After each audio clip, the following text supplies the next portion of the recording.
Voces de mujeres afrodescendientes en Panamá, coordinación región centroamericana de la Red de Mujeres Afro-Latinoamericanas, Caribeñas y de la Diáspora, fundadora de UNAMUP y representante de Voces de Mujeres Afrodescendientes en Panamá del Foro Afropanameño. Como tercera panelista tenemos a Nash Beitia Mercado, afrofeminista, estudiante de la Universidad de Panamá de la carrera de Ingeniería en Operaciones y Logística, creadora de Villa de Yales por canchas libres de violencia machista. Forma parte de BOMAP, que es la Voces de Mujeres Afropanameñas. Forma parte también de la Red de Jóvenes Afropanameños y el colectivo Afrofeminas, que es un colectivo internacional donde escribe artículos críticos también. Por último, pero no menos importantes, tenemos a Nina Otey. Se dedica al social media management y es consultora experta en marketing y comunicación de moda. Forma parte de la fundación de la Red de Jóvenes Afropanameños desde hace 3 años, cuando se reactivó la organización, siendo miembro directivo de la organización. Participa en las comisiones de comunicación, memoria histórica e identidad cultural y la Comisión de Género y Diversidad. También es coorganizadora del Melanin Summer Fest en Panamá, el primer festival que habla sobre el cabello natural, afrofeminismo y afrodescendencia. Ya conociendo a todas nuestras panelistas del día de hoy, queremos iniciar con la primera pregunta. Una pregunta un poco compleja, pero sí con un marco histórico. Así que queremos iniciar con ¿cuál fue el papel de la mujer negra en el cimarronaje? Podemos iniciar con la señora Cecilia, si quiere iniciar dándonos sus impresiones sobre esta pregunta.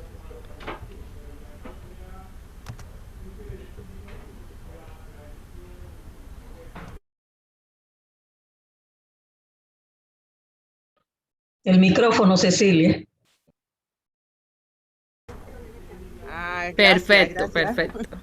Gracias por la invitación.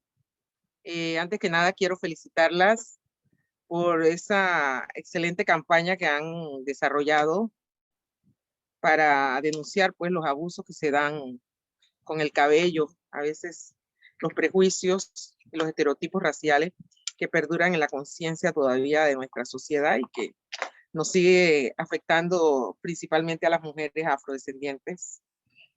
Que, bueno, con respecto a la pregunta que están planteando, hay, tengo que reconocer que todavía hay una carencia de información sobre el verdadero papel que jugaron las mujeres en el cimarronaje. Pero como nosotros podemos sacar la conclusión a partir de nuestra experiencia de cuál fue el rol que históricamente ha jugado la mujer afro en la comunidad, en la familia, tenemos que partir diciendo que es, digamos, un papel muy protagónico. Las comunidades afrodescendientes y sobre todo aquellas comunidades en el cimarronaje giraban en torno prácticamente a la línea, a un estilo muy matrilocal, es decir, las actividades dependían mucho de las abuelas. Bueno, ustedes recordarán lo que es la novela de García Márquez de 100 años de soledad, como la figura materna es una figura muy fuerte en la vida de las comunidades afro. En torno a ella gira toda la familia. Y todavía lo vemos hoy día en nuestras comunidades. Cuando la abuela muere, es la convivencia familiar, es decir, el encuentro familiar. Ahí es donde se conocen los primos, los nietos, los hermanos, los amigos, toda la familia se encuentra justamente en ese momento, porque es la que convoca. La mujer afro colonial, sobre todo, bueno, yo no diría solo la afrocolonial, yo diría que las mujeres afro en general, ya sea de la cultura anglófona o la cultura hispánica, en la época de la colonia, tenía una gran fuerza en la toma de decisiones de su familia, porque era la responsable no solamente de proteger la cultura, la herencia ancestral, sino también de reproducir y de transmitir en las siguientes generaciones todo ese bagaje. Gracias a la mujer, hoy día conocemos muchas de las prácticas ancestrales, o sea que no se han perdido, porque es la mujer precisamente la que garantiza la sobrevivencia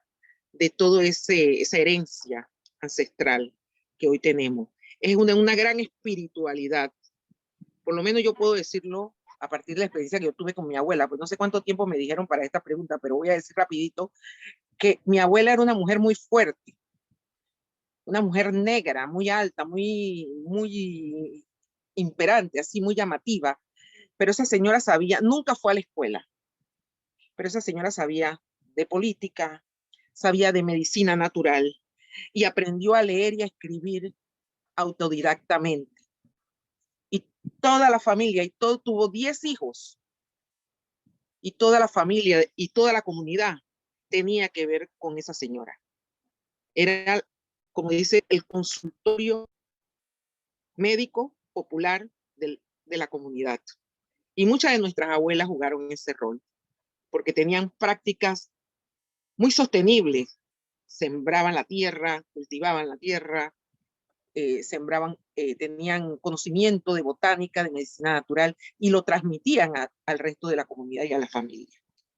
Entonces yo creo que ese ha sido un rol que hemos jugado muchas mujeres afrodescendientes hasta el sol de hoy en nuestras casas. Eso lo seguimos viendo y todos le consultamos a la abuela, no importa la edad que tenga, la abuela es la sabiduría y la herencia. Esa es un poco la imagen pues, que tengo de la mujer afro en el cimarronaje. Perfecto, muchísimas gracias, señora Cecilia, por su intervención. Continuamos con Nash. Hola a todas, ¿sí me escuchan? Bueno, gracias por la invitación, compañeras de la red. Nada, siempre agradecida por poder compartir en estos espacios de construcción, desconstrucción, de aprendizaje, etcétera. Y bueno, sin más, para mí efectivamente concuerdo con la compañera Cecilia de que se me hizo difícil encontrar información acerca del papel de las mujeres negras en el cimarronaje. No quiero decir que no hay, seguramente que sí, y seguro que jugaron un papel fundamental, al igual que, como tengo por acá, encontré un libro, el libro de La tragedia del color en Panamá, de José Molina Castillo, ¿no? Aquí quiero hacer una acotación, está Mandinga, Felipillo, Luis Mozambique, Bayano, hay un montón de nombres, pero ahí no encontré ningún nombre de ninguna negra cimarrona. Entonces, es complicado, ya que no puedo evitar hacerlo, esta parte de qué es el cimarronaje, ¿no? Es un proceso de resistencia frente al sistema colonial, y la palabra cimarrón tiene el significado de animal doméstico que se ha vuelto salvaje, ¿no? Ya empezando por el nombre cimarrón, está complicado, pero esta dinámica de sublevación y levantamiento, de fuga de las personas negras esclavizadas, se le denominó o se le estableció como el cimarronaje, y esto nos llevó a la consolidación o el reconocimiento de una nueva forma de organización social durante el proceso colonial, que eran los palenques o los quilombos. Entonces, los palenques y los quilombos son instrumentos de resistencia al sistema colonial esclavista. Este proceso neogranadino inicia en el siglo XVI, y es en el siglo XVII cuando se empiezan a dar luces o evidencias de estas expresiones de resistencia por parte de las personas negras esclavizadas. Entonces, ¿qué papel jugaron estas mujeres cimarronas? Pues no podría verbalizarlo, porque parte de la tarea que ahora queda en evidencia es justamente recopilar esta información para poder visibilizarla y poder pasársela a nuestra propia generación y a las que vienen, para reivindicar su lucha, ¿no? Ahora bien, esto seguramente hay otras cimarronas o mujeres negras que jugaron un papel importante en otros lugares. Una de ellas fue una esclava, una mujer esclavizada de Cartagena de Indias, donde en ese momento no era Panamá, sino era como la región. Una de ellas se llama Ana María Matamba. Ella es una mujer afrocolombiana. Ahora supongo que le pusieron el afrocolombiana porque en ese momento estábamos en el tiempo del virreinato español. Entonces ella logra comprar su libertad de esclava a mediados del siglo XVIII. Entonces, en vez de colocarse el apellido de su ex dueño, ella se coloca su apellido africano. Entre muchas otras, también puedo mencionar acá una que tampoco se menciona mucho, María Remedios del Valle, está por acá, se ve la foto. Ella también participó en las luchas de independencia de Argentina. Aquí justamente en Panamá también hay otras compañeras que, bueno, más adelante voy a mencionar, pero este sería mi análisis sobre el papel de la mujer negra. Porque si yo busco lo que yo he encontrado sobre las mujeres negras en la época esclavista, donde están las negras esclavizadas, sí encuentro información. Eran esclavas que las habían colocado para las partes domésticas, o estaban bajo el yugo de sus amos o propietarios. Estaba esto el tema del derecho de pernada, que eran abusadas por sus, entre comillas, dueños, que eran más que nada los explotadores, los propios criollos, que eran los que estaban acá en el territorio. Entonces sí hay información de eso, ¿no? De las mujeres esclavizadas, afro, pero de las mujeres cimarronas que pasan, ¿no? Como esta lucha a reivindicar por su libertad. Entonces lo que están en esa posición, lo que sabemos, son de los compañeros varones. Entonces, de las compañeras cimarronas no hay tanto. Entonces, sí, esto es lo que pienso. Esto un poco también para interpelarnos. ¿Por qué pasa esto? Porque justamente el patriarcado, como lo vamos a ver, está tan atravesado desde siempre en todo, que no se ve, no está, nos han invisibilizado. Y pasa desde siempre. Entonces, bueno, respondí. Gracias. Perfecto, muchísimas gracias, Nash. Continuamos con la señora Mireia. Bueno, coincido con lo que han dicho las que me han antecedido, Cecilia y Nash. Sí, definitivamente hay que escudriñar mucho lo que ha sido el cimarronaje, la participación de la mujer en el cimarronaje. Sí hay que, incluso lo que no hay mucho es aquí en Panamá, pero precisamente los nombres que mencionó Nash, y por ejemplo, muchos se mencionan mujeres afro-norteamericanas, como Audre Lorde y otras que, por ejemplo, fueron esclavizadas, porque yo me opongo al término de que nacieron esclavas. No, nadie nace esclavo, son esclavizadas. Eran hijas de seres, hombres y mujeres esclavizados.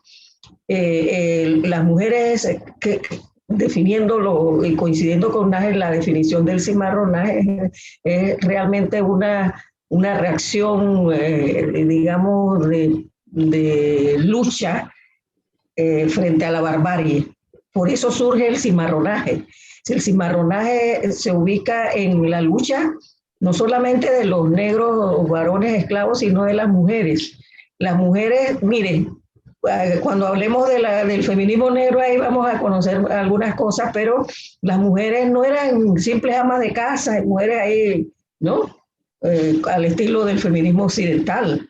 Las mujeres negras trabajaban, producían en las plantaciones, también eran comerciantes, los amos la mandaban a comerciar, eran explotadas desde el punto de vista sexual, eran vientres de producción de esclavos.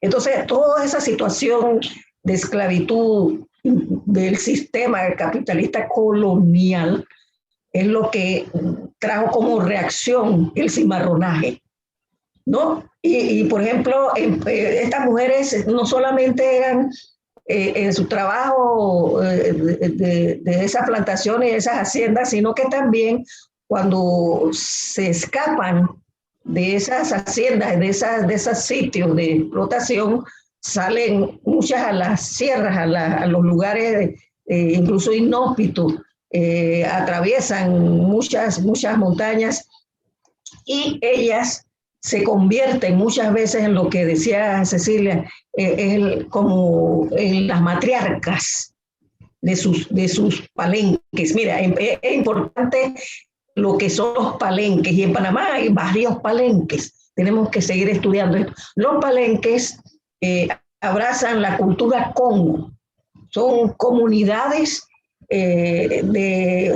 como lo fueron de resistencia, de defensa y de la cultura y de los orígenes. Esos son los palenques. Entonces las mujeres en esos palenques significaban un factor de rebeldía, pero también de espiritualidad. Ellas eran las matronas, las matriarcas, desde el punto de vista espiritual eran muy escuchadas, mantenían la defensa de esa cultura africana. Y esos son los palenques desde el punto de vista de la cultura Congo. Y el baile, su expresión, su historia del baile Congo es una rebeldía. Y eso es muy importante y hay que meterse un poco más en eso. Muchas de estas mujeres también contribuyeron, ellas rescataban a personas, no solamente mujeres, sino hombres que estaban esclavizados, y también ayudaban al transporte hacia los palenques, hacia los sitios, a las comunidades donde ellos se ubicaban, que eran comunidades que no eran de fácil acceso. También contribuyeron a las guerras, las mujeres participaron en toda esa guerra antiesclavista. No nos quepa la mejor duda, hicieron de todo. Si había que cortar cabezas, la cortaban. O sea, ese cuento de que la mujer acá ama de casa, bueno, eso no es para la mujer negra. Entonces es importante ese aspecto señalarlo. Decía Audrey, yo no hablo mucho de mencionar los nombres de los... bueno, ella era crítica, ¿no? Ella era norteamericana, ella esclavizada. Ella enfrentó la esclavitud. Y ella decía, y nosotros tenemos también que aprender de eso, que las herramientas del amo no pueden derribar la casa del amo, ¿no? Eso, cuando hablemos del feminismo negro, habla mucho de eso, de esa concepción del sistema, antisistémica, ¿no? Del feminismo negro. Yo quedo ahí, pero es un factor bien importante considerar. Sí, por ejemplo, si uno busca en Panamá, como dijo Nash, encuentra muy poco hablar de las mujeres, incluso en la guerra civil, ¿no? Con Colombia, de Colombia, las mujeres eran denominadas las guarichas, que acompañaban a Victoriano Lorenzo, etcétera, pero no se mencionan los nombres, se le habla de las guarichas. Entonces, en la historia nosotras tenemos el compromiso de ir descubriendo y hablando, porque quienes hacían la historia, no solamente que la han hecho siempre los hombres, sino los adscritos a un sistema opresor. Entonces, el cimarronaje ha sido un factor de lucha, de guerra frente a un sistema colonial, que es lo que no, en la crítica de las feministas a lo que era el feminismo occidental. De que no enfrentar, no considerar, nada más referirse al patriarcado, pero sin hablar del coloniaje, de hablar de la explotación de los seres humanos. Entonces, esas cosas tenemos que entenderlas para transformar, para eliminar y erradicar el racismo, que es parte integral de un sistema explotador. Y de eso es el coloniaje. Y en Cultura de Panamá, esa presencia colonial está en todo el pensamiento, en toda la estructura de nuestra nación. Ahí quedo, porque me emociona demasiado y puedo hablar. Muchísimas gracias nuevamente. Ahora pasamos con las conclusiones de la compañera Nina Otey. Bueno, para empezar, buenas noches a todos, todas, todes. Realmente estoy muy contenta de estar aquí en este conversatorio y sobre todo con las personas que me han antecedido. Me encanta que se den estos encuentros intergeneracionales y que podamos cada una discutir y contribuir un poco en construir, porque realmente con estos conversatorios estamos reconstruyendo un poco el papel de la mujer afro dentro de todos los movimientos, ¿no? Aquí también concuerdo definitivamente con todo lo que han dicho. Ser la última no es fácil, porque entonces es, ay, yo iba a decir esto, pero recojo un poco todo lo que dijeron todas mis compañeras. Es cierto, en Panamá definitivamente nosotros tenemos una tarea pendiente que tenemos que empezar a construir todas estas historias que nosotras hemos conocido de boca en boca sobre el cimarronaje, pero también quería comentar que poco a poco se ha ido trabajando. Por ejemplo, tenemos en el documental de cimarronaje en Panamá de Toshi Sakai, hay una parte en donde se menciona que las mujeres tuvieron un rol muy importante, las que estaban dentro del palenque situado en Darién, donde trabajaban como espías para... Exactamente, trabajaban como espías, dándole información a estos palenques y poder pues subsistir y mantener dentro de todo su libertad. También hay algo que no hemos mencionado ahora que estamos hablando mucho, todo este tema de la importancia del cabello natural, es el rol que llevó el cabello natural en todo esto, el uso de las trenzas, el uso de los mapas para llegar a estos palenques, para colocar pues alimentación para poder llevar a estos palenques y poder subsistir dentro de estas libertades. También quería mencionar que no se puede considerar como cimarrona, quizás sí, nosotros lo podemos debatir con el tiempo, pero también está la historia que está en los archivos nacionales de María Magdalena Pérez, que fue la primera mujer que se le concedió su libertad en 1812 cuando tenía 50 años. Y también quería mencionar, pues ya mi compañera Nash mencionó algunas cimarronas dentro de Latinoamérica en Colombia, pero no podemos olvidar que dentro de la cultura afroamericana hay una que es muy importante, que es Harriet Tubman, que lastimosamente es conocida como la Moisés del pueblo negro, ¿por qué tiene que ser Moisés cuando ella es una mujer, ¿no? Entonces eso también nosotros tenemos que cambiarlo. Y estoy totalmente de acuerdo, quizás nosotras deberíamos de empezar a estudiar también esta parte de por qué nuestras reinas Congo no son parte de la historia del cimarronaje, como cimarronas como tal. Entonces, eso también para agarrar un poco lo que decía la profesora Mireya Per en cuanto al tema del cimarronaje. Definitivamente yo siempre, pues para quienes me conocen, siempre he sido una persona que ha abogado de que sí, nosotros trabajamos mucho en boca, pero lo que no está escrito es como si no existiera. Entonces, por lo menos yo me acoplo mucho a libros como este, como Reinas de África, heroínas de África y de la diáspora negra.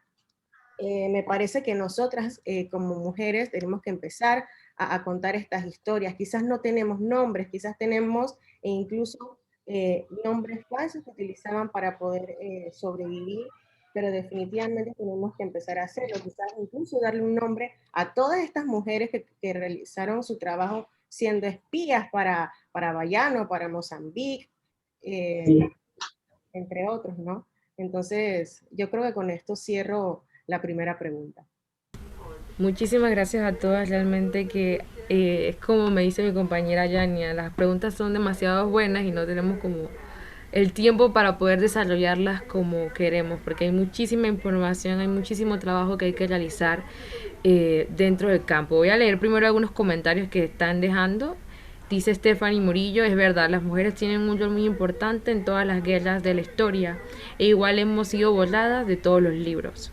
Mina hace una pregunta muy interesante, ya quería que les recomendaran algún libro donde, si conocen algún libro donde haya información recopilada que hable sobre la medicina natural que practicaban nuestras ancestras. Yo quisiera responderle a Mina, no he leído este libro, pero lo conozco, no sé si hay en Panamá, pero la escritora Marigrueso Romero en Colombia tiene un libro donde se habla sobre la medicina ancestral.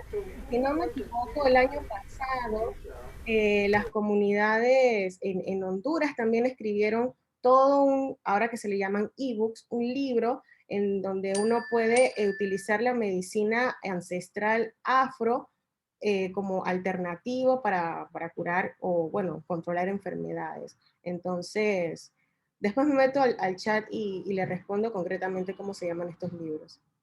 Perfecto. Hay otro comentario. Dice, las mujeres blancas no hablaban de todas las mujeres porque ellas también se han beneficiado y aún no lo hacen por el colonialismo. A ver qué otro comentario tenemos por aquí.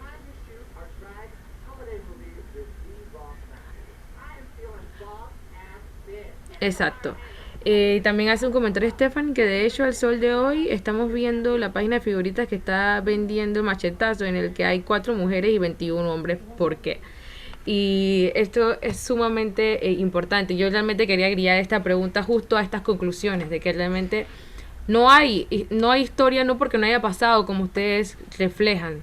Las mujeres siempre hemos estado ahí, siempre hemos tenido un rol sumamente importante, pero nos han tratado de borrar dentro de la historia de todas las formas posibles. Así que yo le doy muchísimas gracias a todas por todas sus intervenciones, por todo el trabajo que realizan. Así que pasamos a la siguiente pregunta de mano de mi compañera Yania. Gracias, Thais.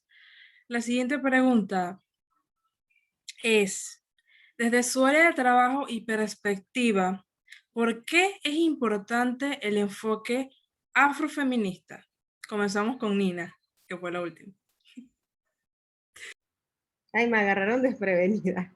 Bueno, definitivamente porque es importante el enfoque afrofeminista. Yo creo que esta respuesta es simple. Es que si no existiera el enfoque afro dentro del feminismo, ¿quién va a contar nuestras historias si no somos nosotras mismas? Yo creo que está claro que por lo menos en el caso de Panamá no es hace poco que nosotras hemos tenido intervención en los 8 de marzo o intervención en los 25 de noviembre o algún tipo de, entre comillas, apoyo a los 25 de julio, que es el Día de la Mujer Afrolatina. Entonces, definitivamente, es que nosotras somos responsables de nuestra propia historia, de cómo queremos que las cosas cambien dentro de este sistema político machista y racista.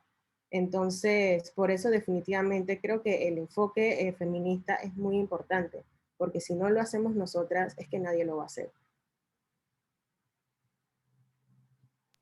Concuerdo contigo, Nina, es totalmente cierto. Ahora, Nash, ¿nos puedes dar tu punto de vista? Hola, ahora sí. ¿Por qué es importante? Mira que hace unos días atrás me habían hecho una entrevista y me preguntaron, justo las compañeras Thais, y me preguntan si las mujeres racializadas estaban incluidas dentro de los inicios del feminismo. Y mi respuesta rápida fue no. Y esto, o sea, cuando esta pregunta me recuerda a esa otra, a la anterior, porque de ahí parte los inicios también, ¿no? Es importante porque justamente como la pregunta que me había hecho no estábamos incluidas. Y antes de empezar a hablar de afrofeminismo, tenemos que tener claro que el enfoque interseccional debe estar por medio, si no, no es afrofeminismo. Desde la parte histórica, que es que yo lo digo así, ¿no? Se me hace imposible poder responder, porque sí, sin contar esta parte histórica. Antes, en los siglos anteriores, mencionamos acá siglo XVI, que estaba el tema de los cimarrones y tal. Desde ese momento, ya me fui mucho, pero lo quería mencionar, desde ese momento ya las mujeres negras, que a pesar de que jugaban roles fundamentales e importantes seguramente, no estaban tan visibilizadas y estaban siendo oprimidas por razón de género y raza, y eso va evolucionando, ¿no? Entonces, también está hablando del lado acá occidental, pero seguramente, y esto para que no piensen que es una mirada solamente extranjerizante, como decía José Martí, pero también en otros países, en Europa, estaba el tema de que no se les consideraba o sea, las mujeres negras eran, no se las consideraba para el tema para el sufragio, ¿no? Por la que estaban luchando estas otras compañeras ya feministas, cuando eran las compañeras afro las que estaban cuidando de pronto en sus casas, ¿no? Trabajando, y ellas estaban luchando ya por un derecho al voto, entre otras cosas, porque vivimos en un sistema de clases que se vino a ejecutar con los inicios del capitalismo en 1500, sí, 2503 más o menos por allí, justo después de la época del feudalismo, y esto nos lleva al sistema familiar donde se implanta la familia como una institución en donde las mujeres negras pasan a hacer trabajo forzado y las han esclavizado y no se las considera ni su voz ni su voto, ¿no? O sea, son muchos momentos históricos que posiblemente me esté saltando alguno, ¿no? Pero estoy tratando de unir. Entonces, mientras tanto también estaba como en Estados Unidos también, acá un libro, página 63, este se los había mostrado, de lectura crítica alternativa, que seguramente no se encuentra así como en el nombre de la mancha, pero uno siempre tiene una compañera que la manda a pedir o algo, puedo mandarles copias o prestárselos si desean. Pero acá las compañeras en Estados Unidos que también estaban luchando ya por la abolición de la esclavitud, entre otras cosas, mientras en otros lados estaban luchando por el derecho al voto, las compañeras blancas, ¿no? O feminismo blanco que se le conoce, no estaban siendo necesariamente incluidas en su lucha, porque no era un feminismo con una mirada interseccional, y por lo tanto tampoco incluía a las compañeras de la clase obrera, por ejemplo. Entonces, esas compañeras en Estados Unidos, de los movimientos Black Power, Panteras Negras y todo, ellas mencionan o traen, se dan cuenta de que ellas descubren la diferencia como un proceso de afirmación y de diferenciación de la propia identidad. O sea, ellas se dan cuenta que okay, nosotras nos están diferenciando porque somos mujeres, pero también porque somos negras y porque seguramente algunas de nosotras tenemos una orientación distinta a la heterosexualidad, que en este otro feminismo tampoco estaba la lucha ahí de si incluían a las compañeras feministas lesbianas y no tomaban en cuenta su voz ni su voto, porque también estaba muy intrínseco el tema de la iglesia como dominación y el tema sexual y el matrimonio y si el tema del divorcio, que todavía no era muy legal, entonces era mucho más complejo y por lo tanto no se les incluía y se discriminaba. O sea, no era solo el tema de esclavitud, o sí, esclavización y ya, y tampoco era un tema de solo derecho al voto y ya, sino que todo unía con lo otro, y por eso es que no puede existir o sea, como una lucha general ya, porque, bueno, vamos evolucionando y van surgiendo cosas, y es un tema de raíz, y como justamente todas las mujeres, todas las personas somos diferentes, bueno, nos atraviesan diferentes y de diferentes formas, y así mismo son los problemas que son sistemáticos, que parecen ser iguales, pero a la vez van mutando y van saliendo cosas. Entonces también quiero regresar que entre esas primeras mujeres negras se encontraba Sojourner Truth. Ella era una antigua mujer negra que había sido esclavizada, era abolicionista y activista por los derechos de la mujer, y su primera participación en las primeras jornadas nacionales sobre los derechos de las mujeres fue en esta convención de Seneca Falls en el 1948, en julio, donde ella menciona y lee un manifiesto donde ella dice: ¿acaso yo no soy mujer? En ese manifiesto, ella no solo se dirigía hacia los hombres específicamente, sino incluso hacia las compañeras mujeres blancas, ¿no? Que también de alguna u otra forma las oprimían. Entonces, también cuando esto va evolucionando y se van dando cuenta también dentro del movimiento afro, se dan cuenta que dentro de del feminismo que existía, algo estaba pasando, que era que las estaban discriminando por razón de raza, género y orientación sexual y clase. Pero esto no tenía un nombre todavía, entonces no se sabía qué era lo que estaba pasando y por qué las otras compañeras no incluían, no las reivindicaban. Es cuando la autora Gloria Jean Watkins, mi inglés también allí, conocida como Bell Hooks, que seguramente así sí la conocen, explica que ellas fueron las primeras feministas negras, como Ida Wells y Mary Church Terrell, fueron las que le dieron como luz a la relación de racismo y sexismo, y ellas son las que hacen estas bases o la plataforma para esta posición antirracista dentro del propio movimiento de liberación de la mujer negro que termina en afrofeminismo. Y dentro de ese afrofeminismo también, que existe para incluir el tema afro y de como mujeres y todo el tema de la igualdad de derechos entre hombres y mujeres, pasaba el tema de cómo nos atravesaban por razón de clase, y surge después en 1900, no me acuerdo, 1938, 1900, sí, con Kimberly Crenshaw, donde ella le coloca un nombre a esta herramienta que se llama interseccionalidad para poder visibilizar cómo a una sola persona puede atravesarla o pueden atravesar las distintas opresiones de distintas maneras, como es en principio, y es más que nada para visibilizar. Y Patricia Hill Collins más adelante hace la herramienta, la ruedita que buscamos en internet, interseccionalidad, y sale donde podemos verlo y ver cómo están todas las opresiones y cómo nos dividen y cómo nos atraviesan. Entonces sí, para mí, perdón, fue en 1989 que Kimberly Crenshaw trajo el término, y no sé si estoy respondiendo a la pregunta de por qué es importante ese enfoque.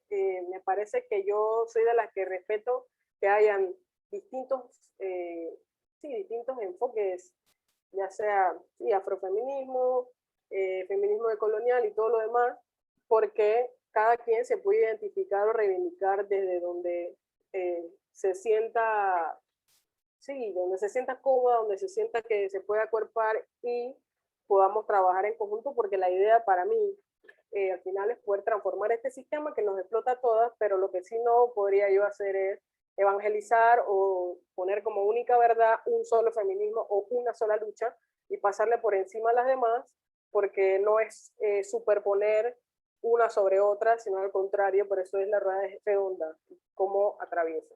Entonces, sí, me parece importante este enfoque y que nosotras como mujeres afro-negras o como nos identifiquemos, tengamos claro este enfoque y que tiene que ser antirracista también, porque si no, pues no es, porque también parte de esto de, no, porque antirracista, y ya voy acabando, es porque las, ¿cómo diría yo? Las connotaciones o las... yo no soy racista, ahorita se me fue la palabra, yo la había escrito por aquí, pero esto de la intencionalidad, me acordé, la intención. No era intencional que yo quería ser racista, no era intencional que quería discriminarte, pero más allá de la intencionalidad están estos resultados donde ya está, ya fuiste, ya lastimaste, ya discriminaste, ya ejerciste violencia y no hay vuelta atrás. Entonces no es cuestión de intencionalidad, si tenía la intención o no, sino de simplemente no hacerlo y tienes que ser antirracista con tu enfoque afrofeminista y listo. Sí, por ahora lo dejo por aquí. Gracias. Gracias, Nash. Totalmente de acuerdo. Muy profundas tus palabras. Pasamos con la señora Mireya. Bueno, Nash, fabuloso. Esa es una joven, esa es la juventud. Mire, de acuerdo con lo que ha dicho Nash, ha habido hay la importancia del afrofeminismo o conocido como feminismo negro, es que entró, ustedes han escuchado la frase que el feminismo será antirracista o no lo será cuando vamos a las marchas. Bueno, es así. Hay incluso en la actualidad mucha discusión, pero es importante señalar que el feminismo es una teoría política, es una teoría transformadora. ¿Y qué es lo que plantean las feministas negras? Y me involucro en eso, por negra, es que sobre todo en aquello del concepto de mujer, ¿no? Sí, nosotras, y sobre todo las mujeres en el periodo de esclavitud, incluso en la actualidad, la mujer negra está excluida, invisibilizada, maltratada, no solamente por ser mujer, sino por ser negra, por ser de una clase determinada. Y ese factor, desde el esclavismo, un factor tremendamente poderoso de la barbarie, del coloniaje, y lo que se señala la concepción del feminismo negro es que hay que considerar eso. No podemos quedarnos en la parte bueno, nosotras las mujeres en lo que está, pues, habría que decir que se ha planteado, incluso ya se habla de 4 momentos u olas del feminismo, que es el feminismo, el último que se habla, como lo dijeron, el feminismo decolonial, pero ahí ha pasado por lo que era el feminismo de la Ilustración, de aquella búsqueda, de aquellos planteamientos teóricos de las mujeres, sobre todo en el plano europeo, ¿no? Y después, pues, la siguieron las norteamericanas, está lo del feminismo sufragista que llegó a Panamá también, ¿no? Con Clara González y con las luchas de las mujeres. Mira, en Panamá no se habla mucho, y si tú vas en la marcha de mujeres y tú ves la toma, por ejemplo, la participación en la constituyente, ¿no? De Gumersinda Páez, por ejemplo, de varias mujeres negras destacadísimas en la lucha interna aquí en Panamá por los derechos de la mujer. Entonces, si tú no tomas en cuenta que tu teoría va a transformar, tiene que transformar el mundo, tiene que transformar las relaciones, y si no tomas en cuenta el efecto colonial que aún nos tiene deudas, porque nosotros estamos hablando de las reparaciones, y si eso no se toma en cuenta en el feminismo, y si no se toma en cuenta que la mujer negra, como dijo Nash, es como tú tienes varios puentes, aquí te conectas de varias vertientes y vas a confluir, vas a coincidir, tienes que coincidir en que tenemos problemas diversos. Y el concepto mujer, de aquella mujer de la casa, de la ama de casa, aquella que incluso explota a la mujer negra y a la mujer indígena, a la mujer. Entonces, no es nuestra visión, porque no nos sentimos presentes en esos planteamientos, ¿no? Entonces, el feminismo negro plantea que tiene que tomarse en cuenta cómo los intereses y los problemas de la mujer negra desde el punto de vista de mujer, de la lucha antirracista, de la discriminación, de la clase y también de la mujer negra, fue tremenda y salvajemente violada por los amos del sistema colonial. ¿Y cómo tú no vas a tomar eso en cuenta para la transformación? Porque el mundo tiene que transformarse. Por ejemplo, en Panamá hay que transformar esas estructuras heredadas del coloniaje. Y también, por ejemplo, las estructuras capitalistas opresoras. Y entonces eso no es lo mismo que está... Pues, mire, fíjense que nosotros participamos en una mesa que le llaman vinculación, etcétera, de todas feministas. Y entonces una plantea ahí, usted sabe lo que pasó en Bolivia, fue un golpe de Estado, por ejemplo, para traer la cosa, ¿no? Y la mujer dice, como salía en CNN diciendo, bueno, que allá el pueblo estaba impidiendo que llegaran las vacunas o los medicamentos para la cuestión del COVID, y estos prácticamente eran unos demonios que estaban luchando en las calles, era el pueblo indígena. Y entonces la mujer dice, sí, porque eso están yendo contra la institucionalidad. Entonces yo me arrebaté y digo, ¿de qué institucionalidad usted habla? ¿De un golpe de Estado? Sí, la institucionalidad de las balas, ¿no? Y de la escopeta que mataron mucha gente. Pero lo que quería decir es, nosotras tenemos que tener claro, y eso es lo que plantea y me incluyo, yo no soy teórica del feminismo, pero lo creo, ¿no? ¿Cómo se llama? Me abastezco de él, de que tenemos que expresar nuestra identidad a partir de eso, porque nos atraviesa varios factores y que esos factores tienen que estar incluidos en la teoría feminista. Y bueno, ya en esta época hay algunos acuerdos. Yo recuerdo que participé una vez en los famosos caucus de la conferencia de la mujer. ¿Qué problema? No, pero ustedes y todas estamos ahí incluidas.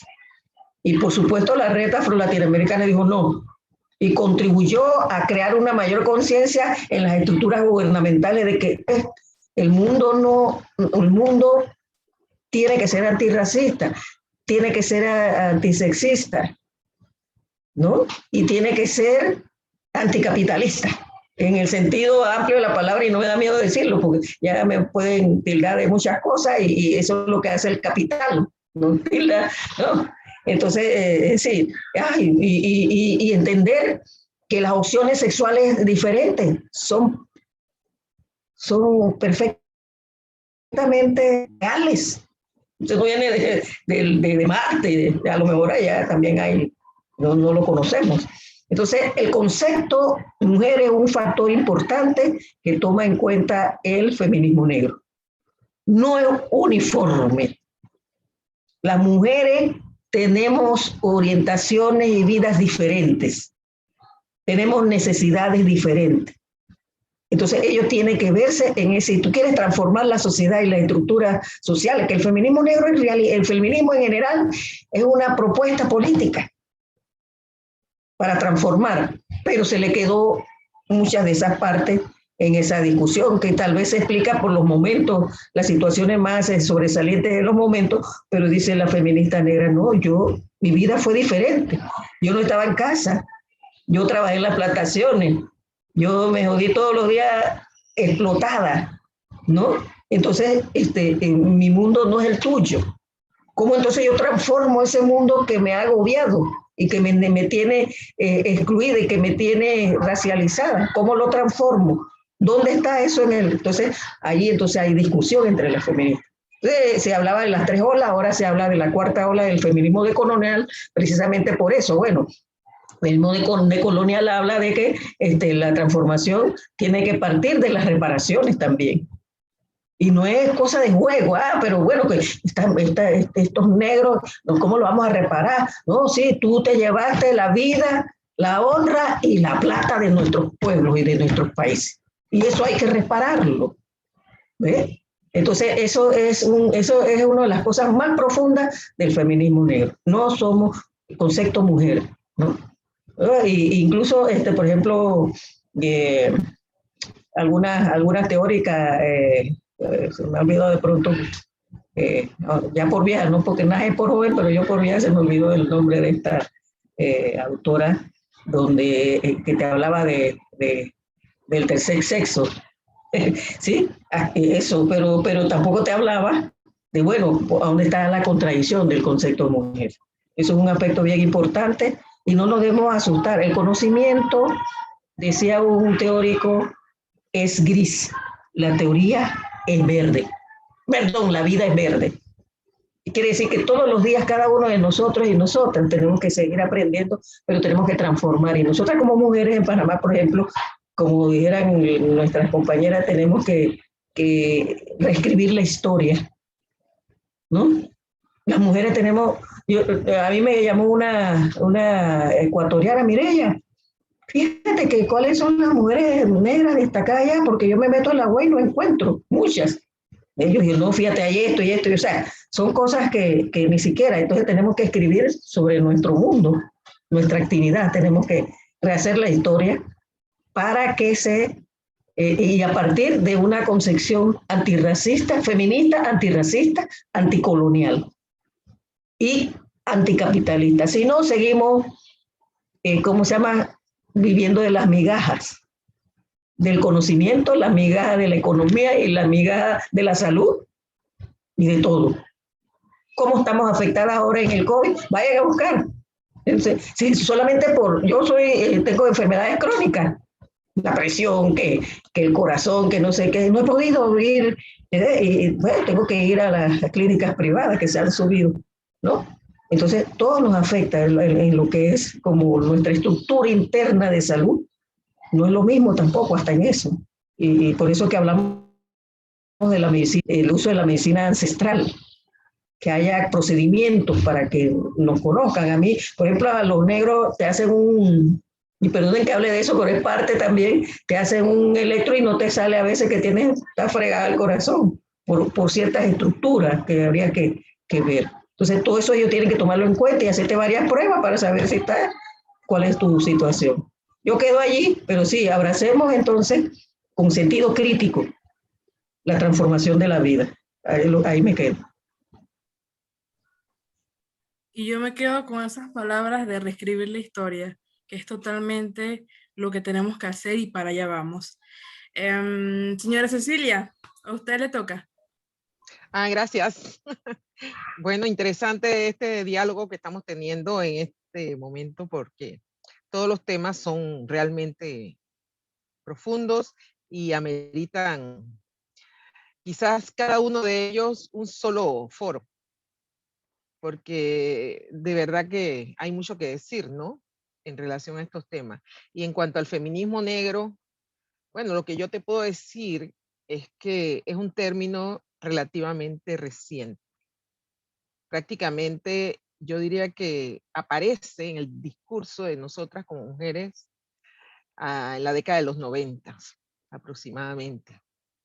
Porque, y quienes inician o generan este concepto, obviamente es la práctica política de feministas negras. Mujeres como yo, bueno, yo tengo un poquito más de años, tal vez, junto con Mireya, de estar en este escenario, de estar bregando sobre los temas de las mujeres. Y recuerdo muy bien cómo se originó la lucha o el movimiento de mujeres afro en América Latina.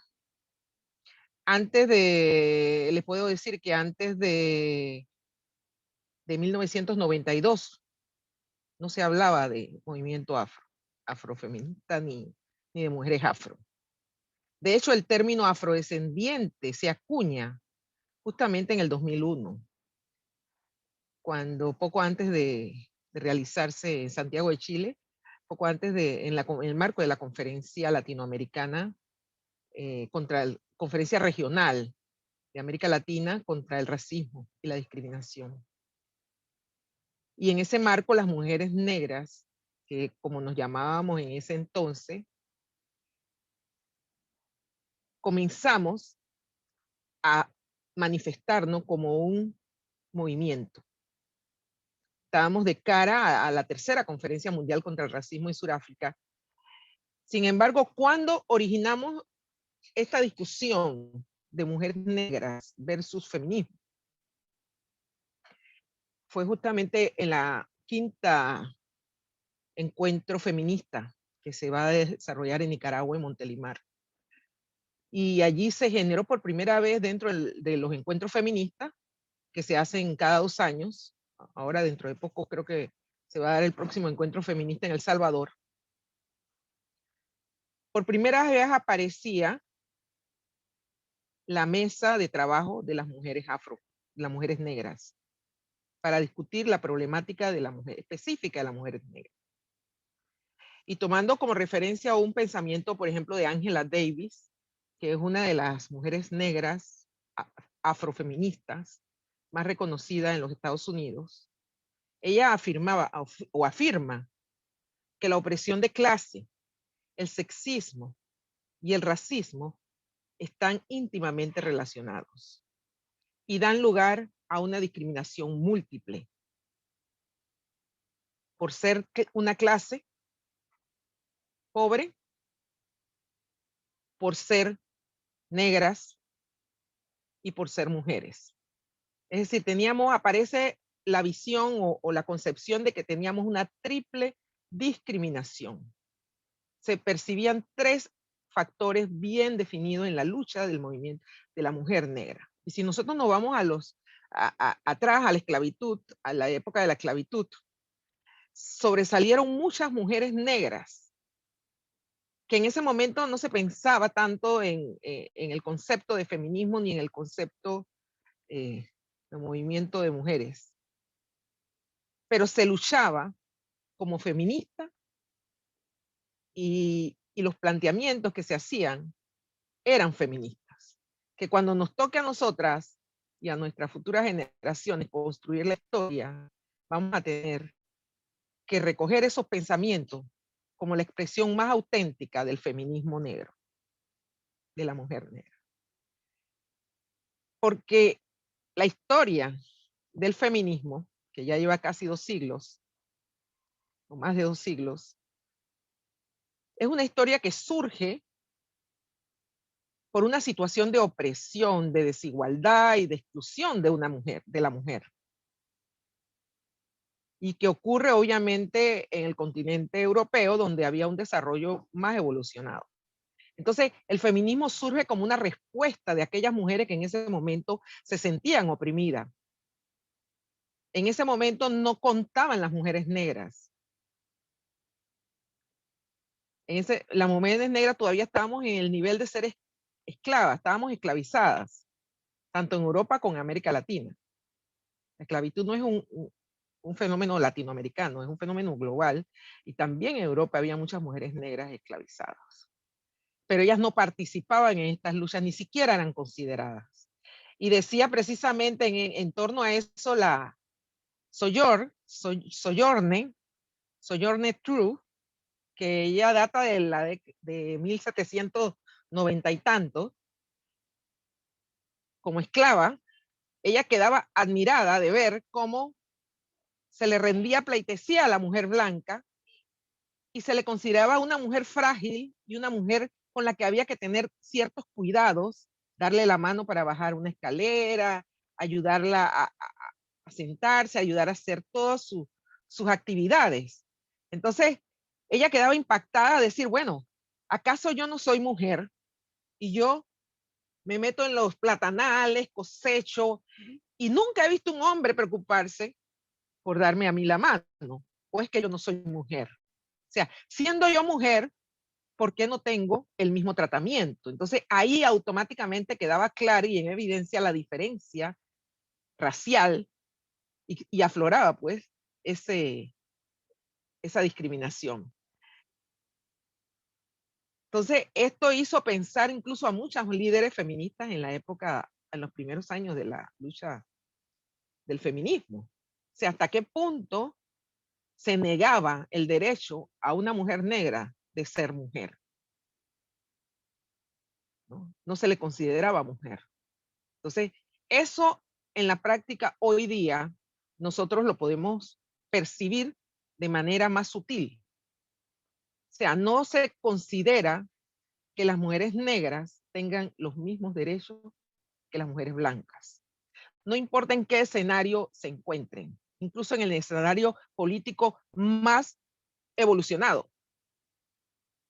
Vamos a encontrar siempre ese pensamiento racista, se puede decir, sutilmente solapado, porque no, ¿por qué darle el derecho si ella es negra? Porque a las negras vamos a dejarlas allá y a las indígenas, porque ellas no pueden, no deben participar. Es decir, se les ve como de menos categoría o un segundo plano y sigue perdurando en la conciencia popular en muchos casos los estereotipos y los prejuicios raciales. Entonces, esa condición particular que vivimos las mujeres afrodescendientes fue la que dio lugar a que se cuestionara el feminismo. Incluso el feminismo era rechazado por la mujer negra, porque no lo veía como, no se identificaba con la lucha del movimiento feminista. La mujer negra no veía eso como su reivindicación. ¿Por qué yo voy a meterme en movimiento feminista si eso no me representa? Y de hecho era así, no la representaba. Y nosotros veíamos en América Latina cómo los movimientos feministas luchaban por los derechos de las mujeres, pero de las mujeres blancas, de las mujeres de una clase media alta, y no de las mujeres pobres, ni las mujeres indígenas, ni las mujeres afrodescendientes. Entonces las primeras mujeres que comenzaron a rebelarse de ese enfoque feminista tan eurocentrista y conservador, y yo diría que bastante capitalista y bueno, hasta cierto punto patriarcal, era cuestionable. Ellas fueron las primeras, las indígenas decidieron montar sus propios movimientos de mujeres indígenas para luchar por los derechos de la mujer indígena y visibilizarte como mujeres indígenas, porque sabían que dentro del movimiento de mujeres o el movimiento feminista, sus reivindicaciones jamás iban a pasar a ser vistas. Más tarde, quizás a la mujer indígena le tomó antes que a la negra hacer este tipo de reflexión. ¿Por qué? Porque a nivel de Naciones Unidas, ustedes pueden recordar que ya que a raíz de la década del 60, al 70, se declaró el primer decenio de pueblos indígenas, después en los 80, el segundo decenio de pueblos indígenas, después en los 90, otro decenio de pueblos indígenas. Nosotros apenas vamos por el primer decenio de pueblos afrodescendientes. Y las mujeres inclusive estábamos un poco más adelantadas, porque independientemente de que tuviéramos o no un decenio, estábamos comenzando a preocuparnos por visibilizarnos, porque habíamos tenido más de un siglo, yo diría más de 5 siglos o 4 siglos de estar invisibilizadas. No se nos reconocía en ninguno de los escenarios, a pesar de que éramos las que, como decía Soñón, las que plantaban, cosechaban, trabajaban, sudaban y estaban metidas en todos los espacios laborales, y no había ningún tratamiento especial para las mujeres. Ahí no éramos débiles. Entonces, ¿qué pasa? Las mujeres en este encuentro feminista, cuando deciden plantear su grupo, especialmente el tema de la mujer negra, eso comenzó a generar mucha roncha y mucha incomodidad. ¿Y por qué dividirnos? Decían algunas. Si tenemos que nuestra lucha tiene que ser unidas, todas, para poder lograr los objetivos del feminismo, que no sé qué, no sé cuánto. Y después vemos las otras reivindicaciones, como ocurría también en muchos movimientos comunistas y socialistas, que apartaban las luchas que tenían que ver con los sectores más excluidos, y de las mujeres sobre todo. A las mujeres no se les tomaba en cuenta. Entonces, aparece esta corriente afrofeminista a partir, yo diría que en este caso, de la conformación de la red de mujeres afro-latinoamericanas, y se crea por primera vez un movimiento regional donde la mujer negra tenía su propia bandera, sus propias reivindicaciones, y al principio no estaba aliada al feminismo. Fueron con su propia bandera por delante. Las feministas estaban allá, las indígenas allá y las negras acá.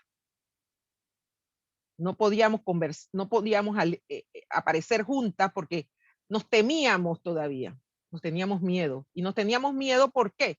Porque no estábamos acostumbradas a lidiar con un sector que había estado siempre excluido, como era el grupo afrodescendiente. Entonces, cuando nos comenzamos a conocer y a darnos cuenta que teníamos elementos comunes, y esto ocurrió por primera vez en Quito, en el 2009, y se hace una declaración formal de mujeres latinoamericanas, que por primera vez en el 2010 se visibilizó a la mujer afrodescendiente en una declaración latinoamericana como parte de la declaración oficial.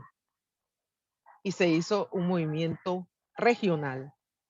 Comienza a trabajarse ya de manera conjunta el tema del feminismo dentro del movimiento de mujeres afrodescendientes, pero las precursoras del movimiento de mujeres afro-latinoamericanas, todas eran feministas.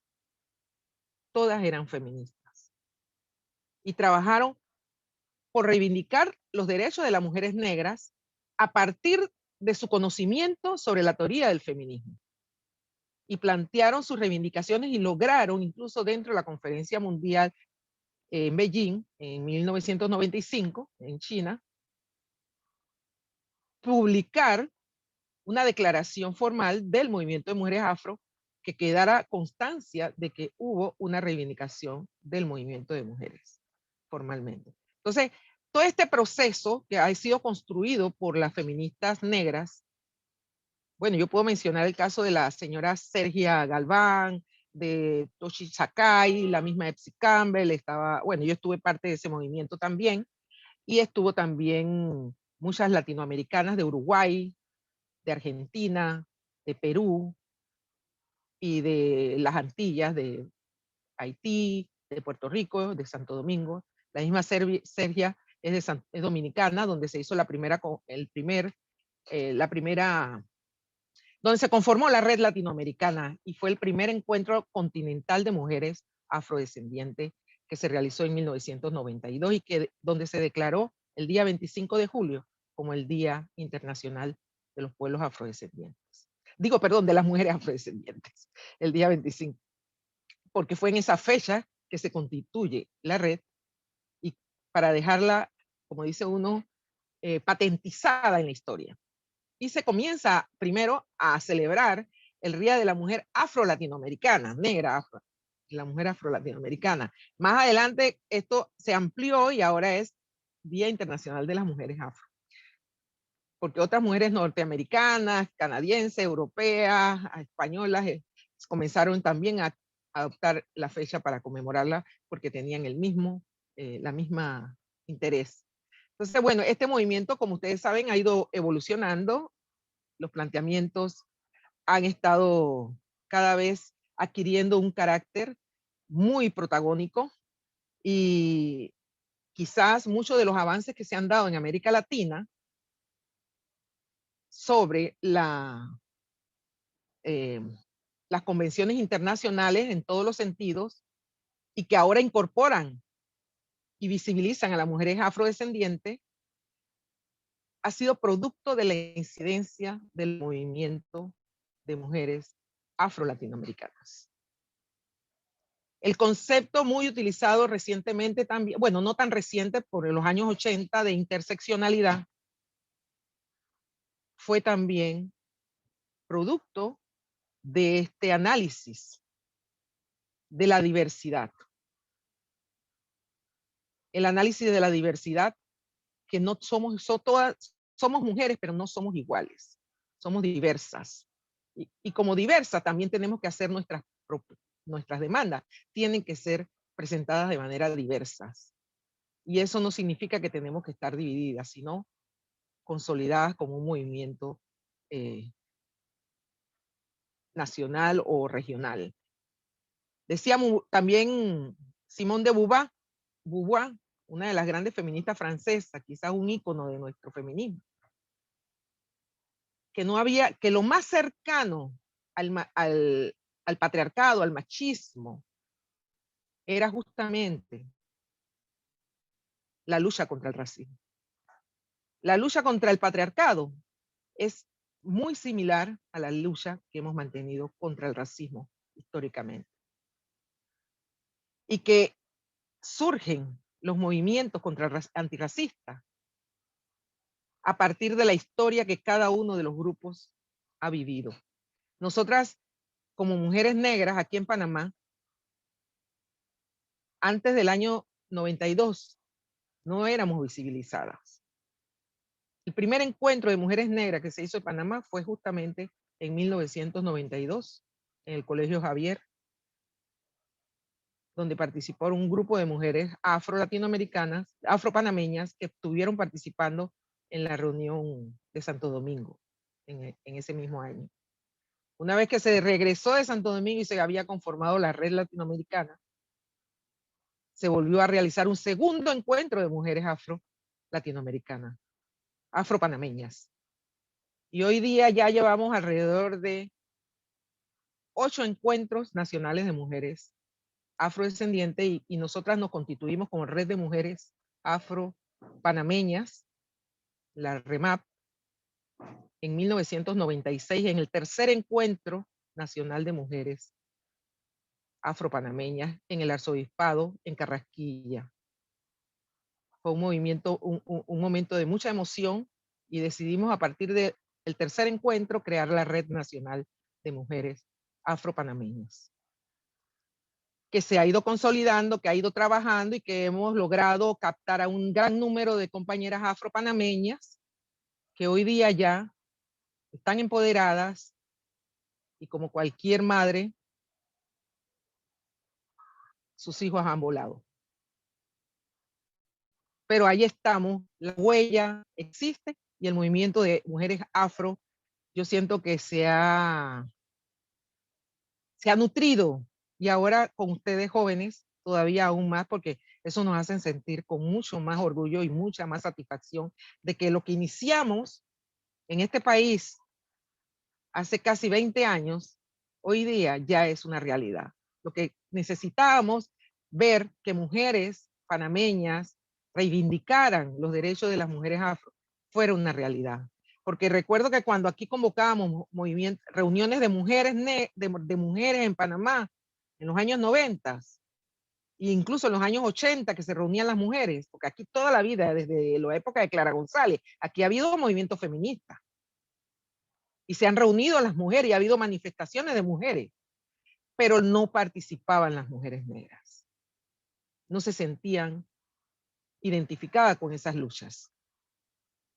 Pero hoy día estamos viendo que con más fuerza, cada vez van apareciendo más mujeres que se identifican también con el feminismo, porque el feminismo al final es como decía Mireya, la ideología que guía nuestros pasos hacia la libertad. En el caso de las mujeres afro, tenemos el componente que no puede percibirse solo desde el feminismo, que es el racismo. Y mientras el racismo esté presente en nuestras vidas, nosotras necesitamos mantener una lucha como movimiento afrofeminista. Y eso es lo que nos soporta, nos sustenta y nos obliga a reagruparnos como mujeres negras o mujeres afrodescendientes, para no perder la perspectiva de esa lucha, ¿no? Porque no basta con que tú digas que eres una mujer empoderada y que conoces el feminismo y que tienes todos los derechos del mundo, si tú no reconoces que todavía tenemos que liberarnos de las cadenas de la esclavitud que perduran en la conciencia de la gente y que se convierten en el techo de vidrio de todas las mujeres negras y de las jóvenes negras. Y todos los días estamos viendo manifestaciones de ese racismo y de esa discriminación racial que hay en nuestra cultura. Y contra eso, por eso es que como red nosotras, de mujeres afrodescendientes, en REMAP tenemos como principio que nuestra lucha es de género, feminista, por los derechos de las mujeres. Pero también nuestra lucha es contra el racismo y la discriminación racial. Y lo vamos a mantener desde esa perspectiva. Son dos pilares que nos mantienen siempre claras hacia dónde tenemos que adelantar. Y seguiremos trabajando en el Centro de la Mujer Panameña, como en la Red de Mujeres Afrodescendientes, en REMAP, con todas las mujeres afrodescendientes panameñas que nos quieran acompañar. Y con todos los otros movimientos en forma unificada, en forma, es decir, al final, como dice el eslogan, muchas somos más. ¿Cómo es? Bueno, ustedes saben qué quiero decir. Mientras más somos, más fuerza tenemos. Y mientras menos nos dividimos, más fuerza tenemos. Los movimientos aislados no vamos a avanzar mucho porque realmente la historia lo ha demostrado. Vamos a andar por ahí haciendo trinos como las golondrinas, pero no vamos a lograr conseguir muchos objetivos. Los objetivos los vamos a lograr el día que caminemos juntas. Muchísimas gracias, señora Cecilia, de verdad. Qué profundas sus palabras. Nosotras estamos siendo su relevo, definitivamente. Muchas Y qué gracias. bueno y importante que ustedes hayan comenzado cuando nadie creía, cuando las mujeres éramos vistas mal. Ustedes hayan tenido la valentía de imponerse y estar y ser. Bueno, voy a leer algunos comentarios que nos están dejando aquí en Facebook. Marinés Tapiero dice, el feminismo debe ser interseccional e intergeneracional. Es un trabajo constante. Las raíces de los planteamientos del afrofeminismo cuestionan nuestros privilegios a lo interno del movimiento de mujeres y conecta con otros feminismos como el feminismo marxista. Silvia Martínez dice, excelente compañera Mireya. Mina nos comenta, la impronta o lastre que sostenemos, que puede llamarse también carga histórica, dolerá por siempre. No la viví y me revuelve las tripas. Como artista la siento en carne propia porque en 2021 y no cesa. No hay nada que nos pueda devolver todo lo que nos quitaron.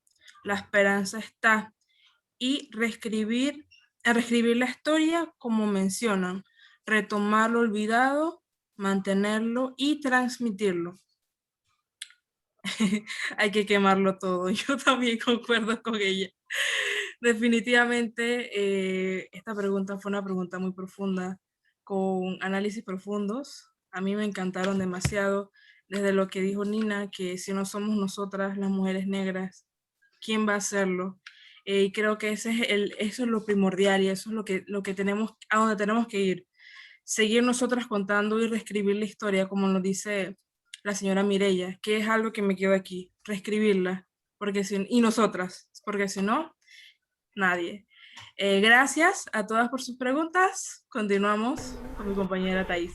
Sí, realmente creo que repito lo que ya habían comentado. Las preguntas son como muy complejas. Todas merecen tener como su propia sección para poder llevar a cabo todos estos temas. A mí me gusta mucho una frase que escuché recientemente, pero no sé quién la acuñó, que decía que nosotros somos los sueños más salvajes de nuestros ancestros, y es verdad.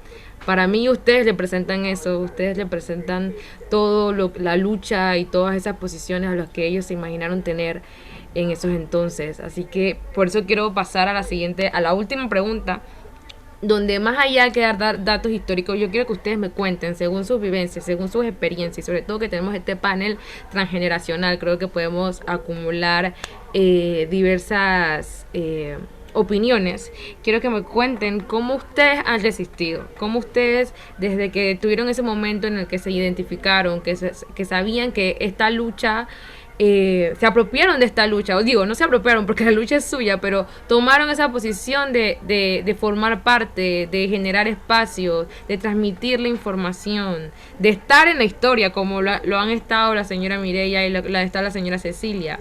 ¿Qué es lo que las ha inspirado a ustedes? ¿O cómo ustedes han resistido? Porque sabemos que no es fácil ser una mujer negra en esta sociedad. No es fácil, así que ¿cómo ustedes han combatido todas estas cosas? Comenzamos por Nash.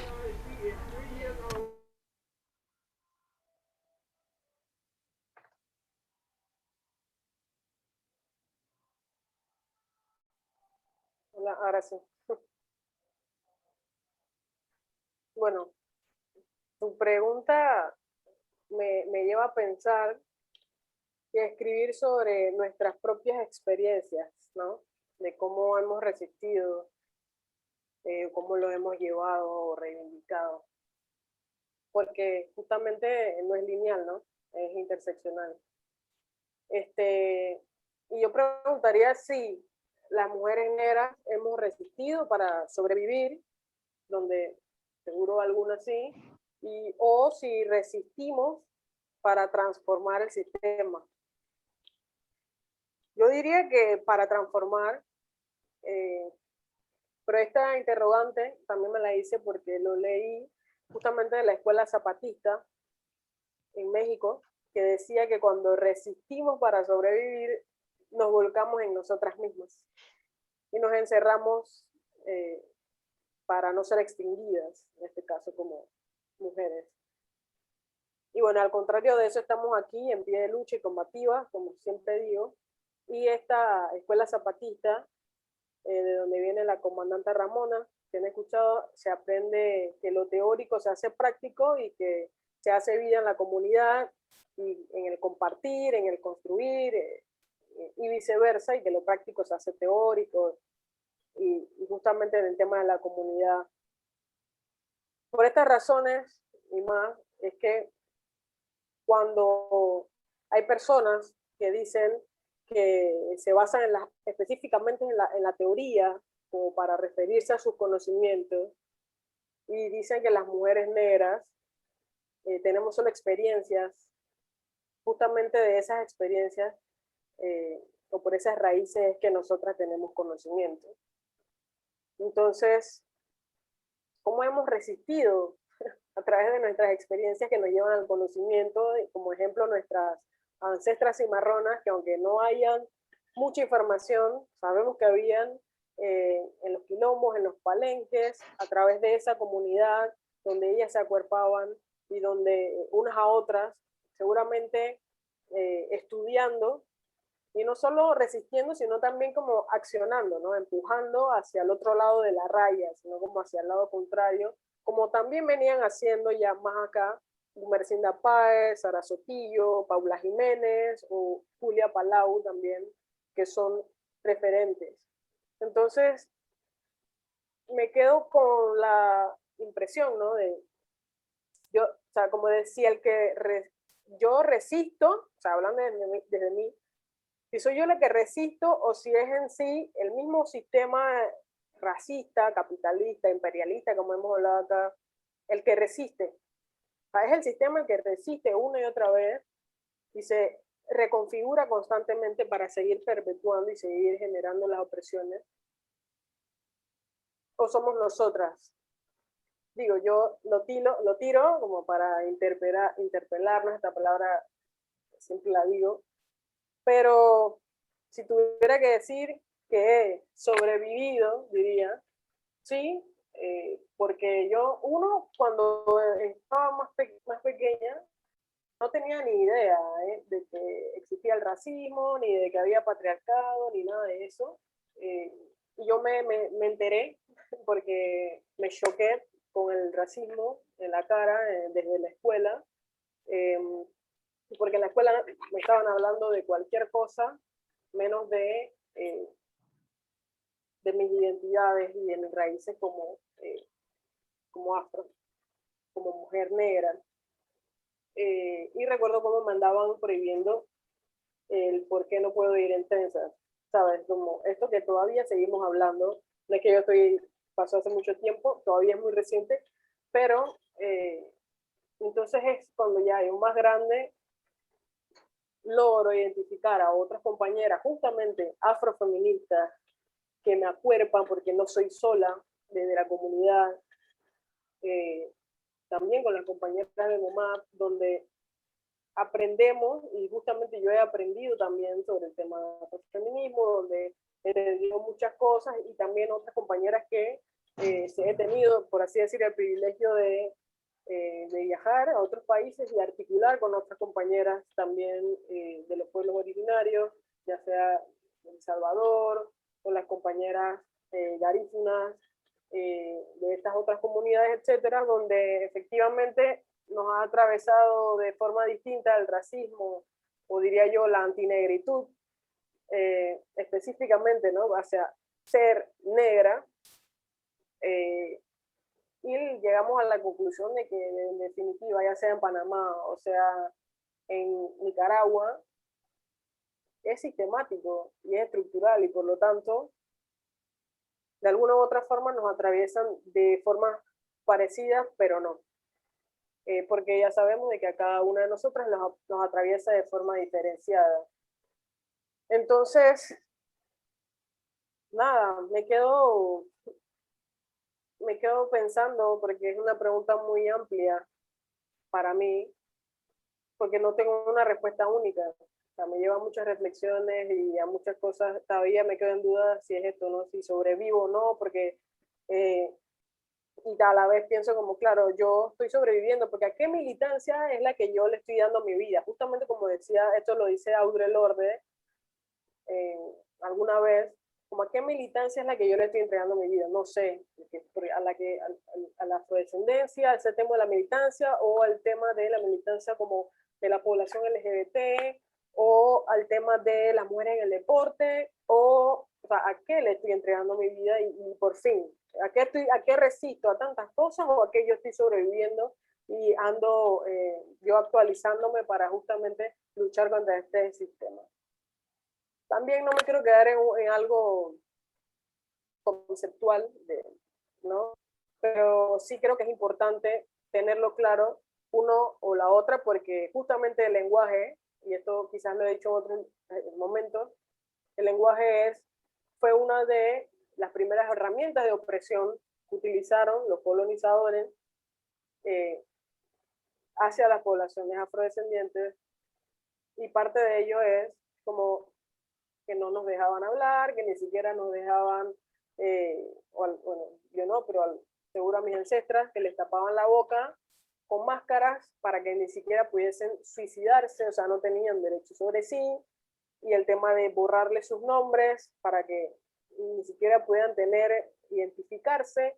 Entonces, sí, el tema del lenguaje dice mucho, y por esto yo sí me enfoco mucho en la forma en que de pronto hablamos, en la forma en que nos identificamos, y todo lo repienso constantemente todo el tiempo, y no porque yo me considere una mujer afrofeminista, ya me las sé todas, porque viví en este sistema patriarcal y racista, y bueno, a veces lo replico porque lo llevo dentro y no me doy cuenta. Entonces casi que todos los días tengo que mantenerme en una constante, como leyendo, informándome, repensándome, que esto que dice, por qué va adentro. Entonces,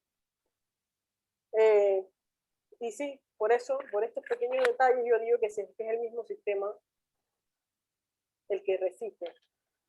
O nosotras, porque no nos podemos como resistir, porque eso como está dentro, no nos damos cuenta y estamos casi que sobreviviendo a esto.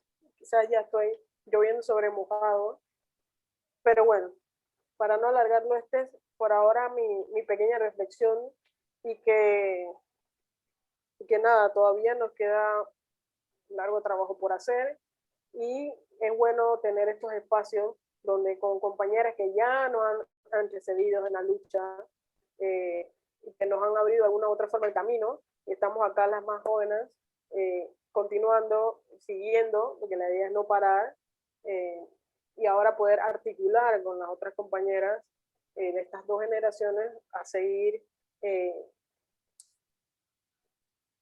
no sé, sobreviviendo. Ya acá me dicen ustedes que piensan a este sistema racista, clasista, imperialista y todo lo demás, porque tiene que ser antirracista, porque si no, pues no será, no es viable. Entonces, bueno, sí, lo dejo por aquí, esta pequeña reflexión. Gracias. Total, yo me quedo bastante con esa palabra que dices, Nash, sobreviviendo. Que creo que lo resume bastante, porque como mujeres negras a todo lo que nos tenemos que enfrentar, y cuando tú lo divides justo como lo acabas de hacer, sobre tengo que luchar porque soy mujer negra, tengo que luchar contra el machismo, tengo que luchar que si en la sociedad en general por el medio ambiente o por la corrupción, o sea, son tantas cosas que se interpelan alrededor de nuestras vidas, porque todas convergen. Así que me parece muy interesante el término sobreviviendo. Pasamos con la señora Cecilia. Cuéntenos. El micrófono. El micrófono. Sí, listo. Sí, realmente los comentarios de Nash también nos ponen a pensar, ¿no? Es una lucha muy ardua y que no tiene cuándo acabar. Además, la vamos a tener siempre allí presente. Pero bueno, ¿cómo hemos resistido? Realmente la resistencia surge de la necesidad. Mientras sigamos en este sistema de opresión racial, racista, mejor dicho, en este sistema de opresión capitalista y patriarcal, vamos a tener motivaciones suficientes para seguir luchando. Cada vez eso nos tiene que dar más energía.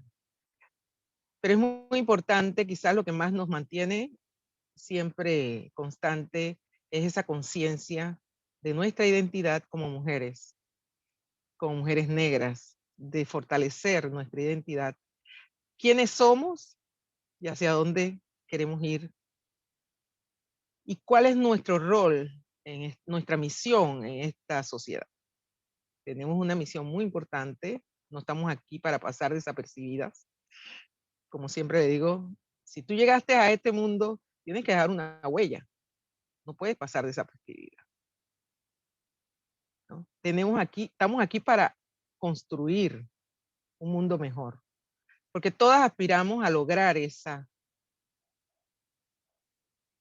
felicidad, ese deseo de tener una vida de paz y de igualdad. Y con esa mirada tenemos que ir avanzando. Y no podemos dejar pasar, ni siquiera ignorar. Porque yo no viví, a mí no me importa. No. Yo creo que mientras haya una sola mujer en este mundo que sea oprimida y discriminada, tenemos que seguir trabajando. No podemos justificar ni el racismo, ni la opresión, ni la discriminación, ninguna forma de discriminación. Entonces, quizás una de las cosas más importantes en esto es justamente tomar conciencia. Tomar conciencia de esa misión y tomar conciencia también de esa realidad y de cómo podemos juntas enfrentarlas. Y en eso las mujeres negras tenemos una gran tarea que asumir. Tenemos que construir una cadena infinita de mujeres afro trabajando por los derechos de las mujeres. Y ser muy solidarias y sororarias para poder lograr ese objetivo. Tenemos que seguir trabajando para poder avanzar, ¿no? Y creo que el camino que tenemos que construir aún es muy largo. Apenas estamos empezando. Nuestra lucha empezó en el mismo momento que se inicia ese comercio transoceánico hace 500 años, casi 500 años, que fuimos secuestrados, raptados de las tierras originarias de África para traernos a este continente. El mismo momento en que se le quitó la libertad a los primeros africanos y se les esclavizó, comenzó la lucha. Y hasta hoy no ha parado. Algunos creían que las repúblicas, que las guerras de independencia le iban a garantizar la libertad a los africanos y sus descendientes. Y se dieron cuenta de que solo habían sido utilizados con fines patriarcales, con fines racistas, con fines capitalistas, para tener ellos el poder y simplemente ignorar a los pueblos esclavizados. Y se crearon pactos, se hicieron pactos para la guerra, pero cuando se construyeron las repúblicas, esos pactos desaparecieron y se establecieron leyes excluyentes y discriminatorias para legalizar la discriminación, para impedir el acceso de los negros a las oportunidades y a los espacios de poder. Y eso hasta nuestros días sigue vigente. Y las mujeres no estamos excluidas de eso. Entonces, esa lucha nuestra no va a terminar todavía. Tenemos hasta que no logremos romper todas esas cadenas, romper esos paradigmas excluyentes, no podemos parar. Van a venir otros que van a asumir ese relevo, pero siempre va a haber la necesidad de estar luchando y de estar construyendo, y donde comienza uno, termina otro. Avanzamos en una etapa, pero tenemos que continuar a otras etapas. Y siempre una etapa superior, para poder realmente ver los logros que hemos tenido. Yo no niego que hayamos alcanzado muchas cosas, Para empezar, hemos logrado por lo menos que el concepto de mujeres afrodescendientes sea reconocido por las Naciones Unidas, que haya sido visibilizado en las declaraciones oficiales y que además se haya establecido un programa para la igualdad que prioriza a las mujeres afrodescendientes y las mujeres indígenas. Y eso es un logro muy importante para nosotras. Entonces, ¿qué viene después de esta fase? No podemos quedarnos ahí. Todavía falta la concreción, la cristalización de todos esos acuerdos internacionales que se han establecido. Falta concretar ahora, traducirlo operativamente a leyes y mecanismos nacionales en cada uno de los países para la transformación social. No basta con tener declaraciones, decenios y pronunciamientos. Tenemos también que convertirlos en acciones concretas. Los discursos se van y nosotras estamos aquí de carne y hueso, viviendo una realidad que aún no cambia. Entonces, cuando nosotros logremos ver que todos estos mecanismos comienzan a traducirse en la realidad, transformar la realidad, entonces podemos decir que hemos avanzado. Y todas tenemos que ser protagonistas de ese proceso, porque es un proceso que necesita de mucha participación ciudadana, de participación de todas las mujeres. Vengan de donde vengan, e incluso de aliados, porque tampoco podemos decir que solo las mujeres negras vamos a lograr lo que necesitamos. No, si no nos aliamos, si no pensamos que esta lucha no es exclusiva de un solo grupo, no vamos a poder avanzar. Tenemos que aliarnos. Esa es una consigna. Ahora estamos en la fase de la institucionalización. Cuando nosotros empezamos no existía ninguna institución que nos respaldara. Solo el discurso de las masas, el discurso de los movimientos, el discurso de las mujeres, desde sus movimientos. Hoy día tenemos la etapa de la institucionalización. Y en esa fase también tenemos que jugar un rol muy importante de cómo traducir instituciones para que estén al servicio también de las mujeres afrodescendientes. Y esa es una etapa que hay que trabajar.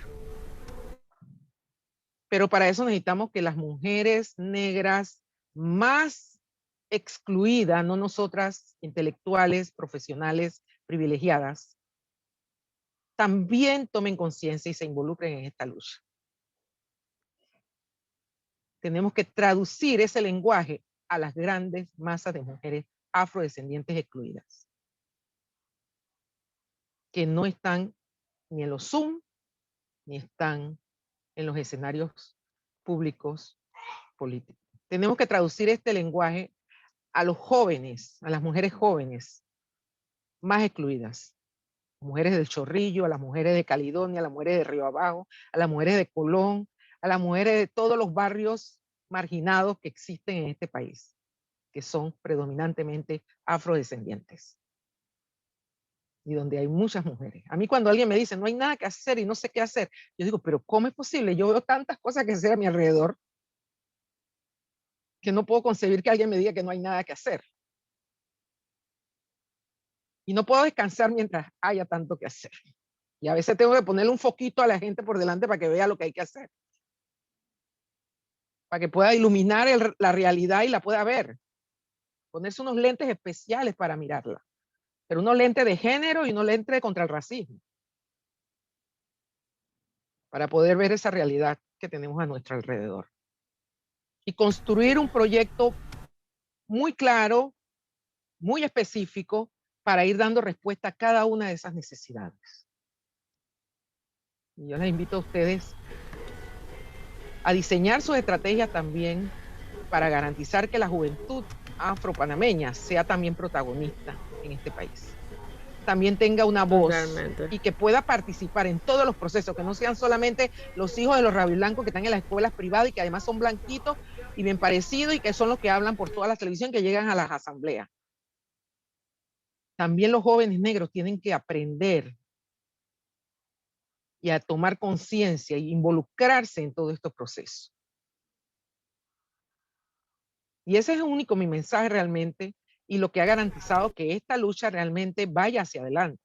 Tenemos que seguir pensando que hay etapas que superar y construir esa escalera infinita de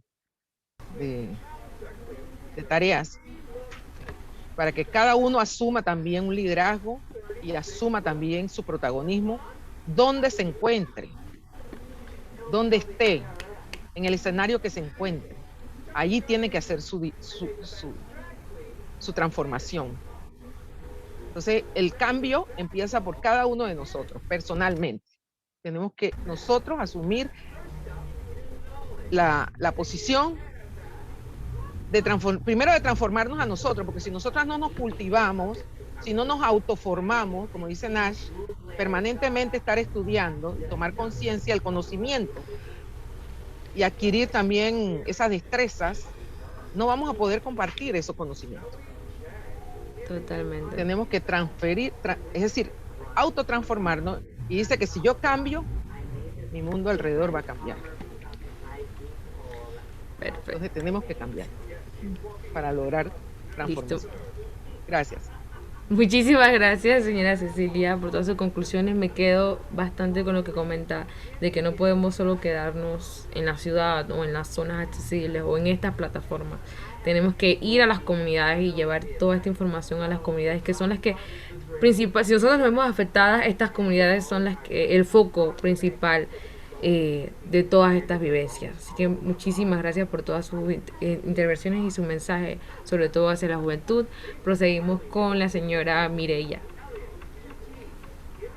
Bueno, quería decirle, bueno, todas hemos pasado por momentos diversos, ¿no? Terribles, menos terribles, alegres, de todo hemos vivido en la vida, ¿no? Yo, formé un poco mi conciencia en el Chorrillo, lo vengo del Chorrillo. Y ahí teníamos un grupo de jóvenes. Por eso yo me identifico mucho con la juventud, porque yo vengo de la juventud. Todos hemos tenido un momento de juventud, ¿verdad? Pero fueron momentos tan lindos de lucha, de compromiso en la comunidad. Yo creo, coincido con Cecilia, que no podemos quedarnos en la estratosfera.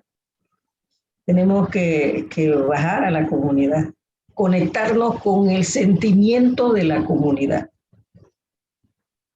¿Qué es lo que sentimos nosotros que somos parte de la comunidad? Pero ¿qué es lo que siente la comunidad? ¿Qué es lo que quiere la comunidad? Pero no solamente pensar que vamos a trabajar y a resolver los problemas, no, que la comunidad participe en la solución de los problemas. La comunidad de jóvenes afro, no solamente hablamos de la comunidad geográfica, la comunidad de gente diferente, poblaciones diferentes. Entonces tenemos, en este caso, establecer nuestra prioridad, y entiendo que la prioridad de ustedes y nosotras es la mujer joven y la juventud afro, la mujer afro, joven. Por ejemplo, en el caso de la red de jóvenes afro, que los admiro y realmente me identifico con sus luchas y su dedicación.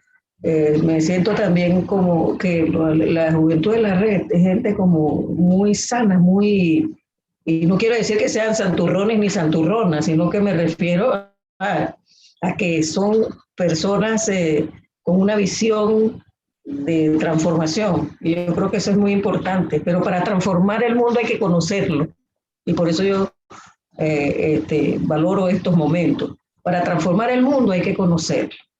Y eso es muy importante, pero no formarse por el simple encuentro de dilectantes.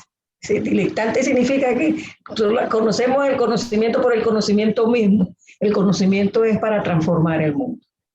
Es muy importante porque en la medida que lo conozcamos podemos saber qué estrategia vamos a desarrollar.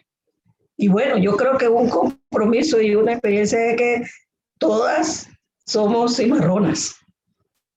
La vida para transformarla no es nada fácil. Miren, la lucha del cimarronaje ha sido dura, larga, y sigue esa lucha. Entonces no nos desmayemos. Bueno, otros seguirán. Yo hablo con una compañera de Belinda, digo, mira, Belinda, nosotros no sabemos si nos lleva el COVID o nos lleva la porra. Cualquier día.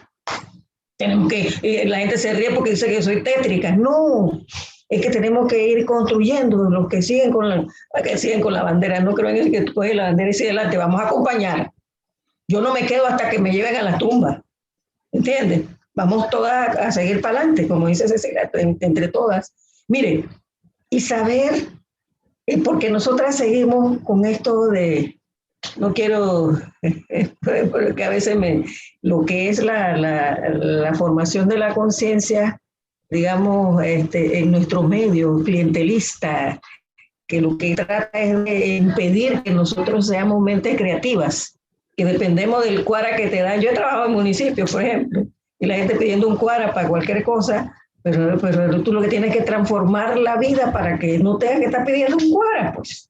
Pero a los que dirigen estas entidades, entonces les conviene eso, porque necesitan el voto cada vez que... Y nosotras las mujeres afro tenemos capacidad, tenemos gente, entonces también tenemos que aspirar a transformarlo desde el poder. Tenemos que transformar el poder estando en el poder. ¿Quién lo va a hacer? Entonces son perspectivas que nosotras tenemos que tomar. ¿Ves? Creer en eso, creerlo, pero que a fondo. Pero ¿cómo lo hacemos? Transformando la sociedad, incorporándonos a las comunidades. Y yo no sé, a mí la gente me critica porque dice que yo me pierdo a veces de la información de los WhatsApp. Pero imagínense yo que aún trabajo, estoy todo el día en una computadora. Entonces para mí medirme, seguir en eso me aísla del mundo. Entonces hay que conocer e incorporar la tecnología para transformar, no para que la tecnología te inmovilice. La tecnología tiene que aprovecharse, sobre todo que es la juventud, para transformar, para comunicarse, para transformar.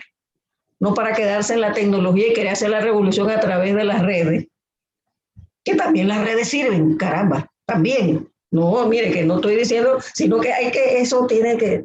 Entonces, a veces el joven va y se cae en un pozo porque está con un celular y no sabe hasta para comer y que eso es tan dañino para la salud. Entonces se queda ahí con ese celular y tú le estás hablando del mundo, ¿y eso qué es? Tenemos que cambiar eso, con eventos. Yo le decía a las muchachas acá de Voce que hace deporte, pero transformador. Yo te digo, en Chorrillos teníamos grupos de deporte, pero andábamos de casa en casa, de calle en calle con un periodiquito, el chorrillero. Y la gente se sentía bien identificada ahí. Y no nos ganaban las elecciones del Comité de Salud, ¿me entiendes? Porque estábamos en la comunidad. Claro, son momentos diferentes, claro. Ahora es más difícil, más peligroso andar por las calles. Pero tienen idea de las calles que yo me subí en el Chorrillo, era joven. Ahí yo me formé y amo esa reestructuración de mi mente y en el Instituto Nacional, en la escuela. Hay que formar, hay que estar en las escuelas también organizando a esos estudiantes. Fíjese que en la ley de educación estaba lo que eran las federaciones, y yo no sé cuándo yo me sorprendí un día y dije, pero ¿por qué no están las federaciones en los colegios? Las quitaron y todo el mundo ni cuenta se dio. Eso es terrible porque eso era un elemento, una instancia que permitía que la juventud luchara por las mejoras no solamente de sus colegios, sino de la comunidad. Hay que volver a plantear eso. Y también, como dijo Cecilia, las cosas no han venido de la nada, ha sido una lucha de muchos afrodescendientes en el mundo nacional e internacional, hombres y mujeres. Mira, pero aquí hay que romper el patriarcado, que está bien fuerte en el mundo afro. Nosotras, yo creo que, y Cecilia, es que nosotras las mujeres en el mundo afro hemos ido rompiendo esas barreras patriarcales un poco, pero ahí está bien vivita. Yo recuerdo cuando está el foro, bueno, los hombres casi no sé a quién va a hablar, pero quién va a impedirle a Cecilia que hable, nadie, por ejemplo. Pero ha sido difícil.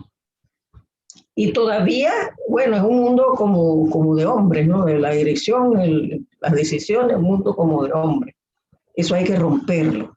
Y también la juventud tiene que romper de que el mundo sea de los adultos, nada más que, o sea, tenemos que trabajar en conjunto y hay que garantizar que esos intereses de la juventud, que no pueden ser los mismos que los míos, ¿me entiendes? No pueden ser lo mismo que los míos. La juventud tiene otra dinámica, ¿no? De lo que es el deporte, lo que es la vida, la alegría, todo eso, no hay, porque eso no es malo. Pero no perder la brújula. Si nosotros perdemos la brújula de lo que queremos, nunca vamos a llegar a puerto seguro.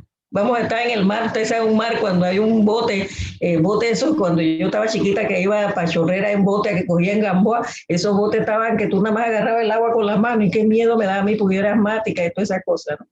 Entonces, ese bote va a ser difícil, escabroso y además con tiburones al lado. Ese es el mundo que tenemos que transformar, que no es fácil.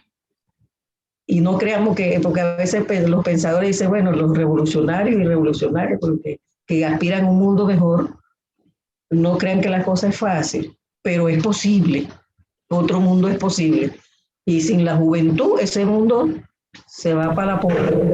La juventud tiene que garantizar ese mundo desde una visión humanista, defendiendo el derecho como seres humanos. ¿Por qué? Porque a nosotros los afrodescendientes, hombres y mujeres, no nos consideraron como seres humanos. ¿Ves? Y de ahí surge el cimarrón, menos que humano, un perro, un gato, un animal. Ellos le pusieron el nombre de cimarrones, pero bueno, vamos a hacer cimarrones en el término de la lucha por transformar la sociedad. Cimarronas y cimarrones. Es lo único que yo quiero decir, porque yo sé que me gusta hablar mucho y ya está tarde. Tranquila.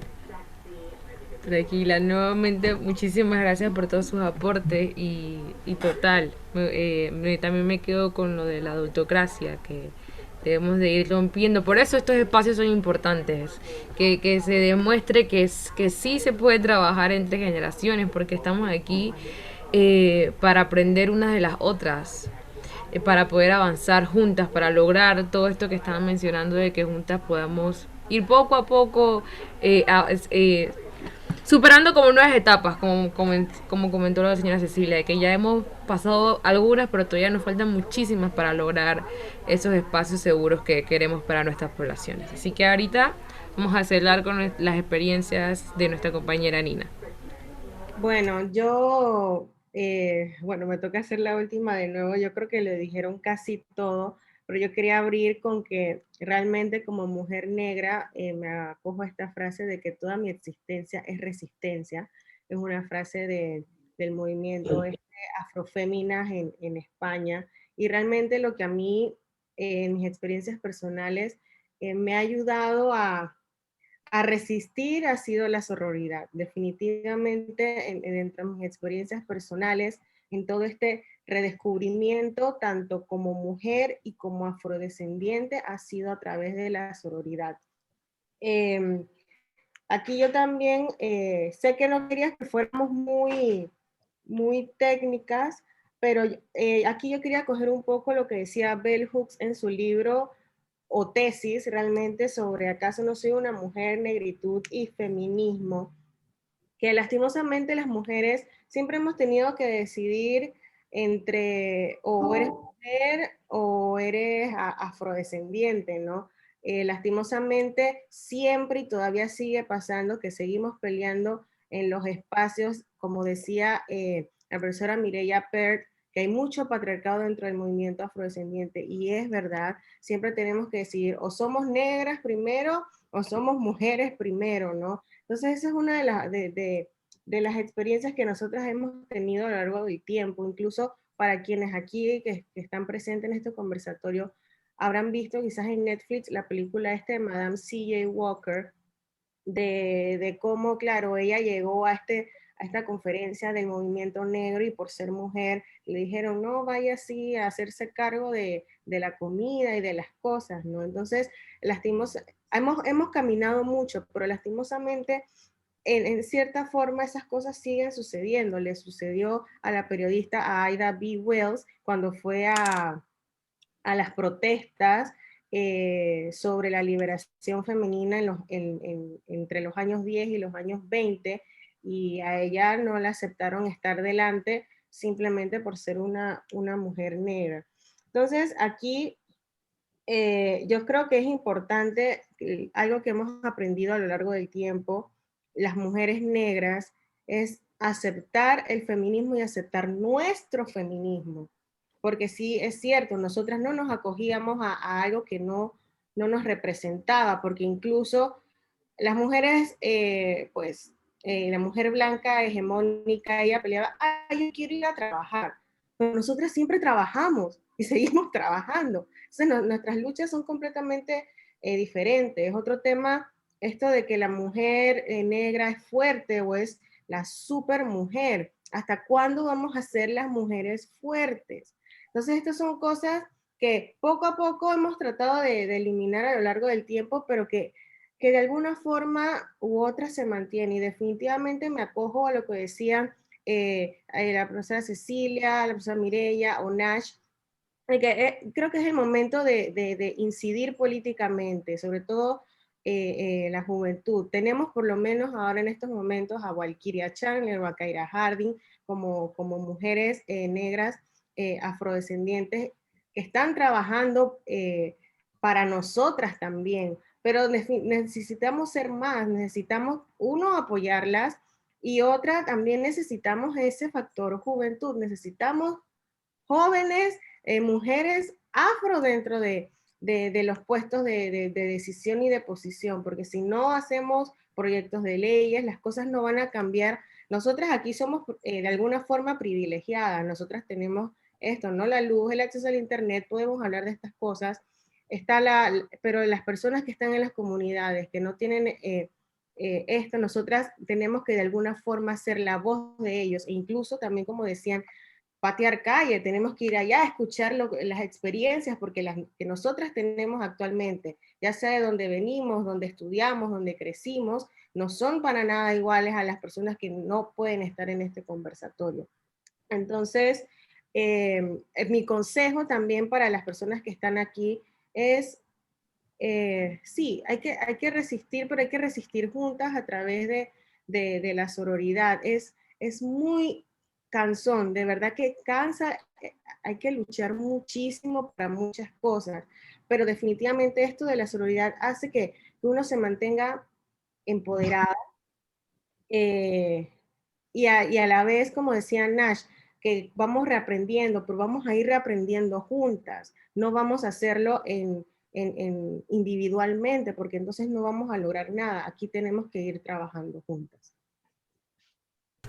Totalmente, muchísimas gracias, Nina. Yo también me quedo con lo que comentas de la sororidad, porque el camino no es fácil, es como tú dijiste, es muy desgastante, pero encontrarte con estos espacios donde hay otras mujeres que trabajan, que te animan, de las que puedes aprender, de las que puedes seguir su paso, donde las mujeres que ya han generado, que ya van dejando esa base para que a nosotros se nos haga un poquito más fácil el trabajo, porque ese también es otro punto, porque ese es algo que ha dejado el trabajo que todos ustedes han realizado. Y con esto quiero cerrar.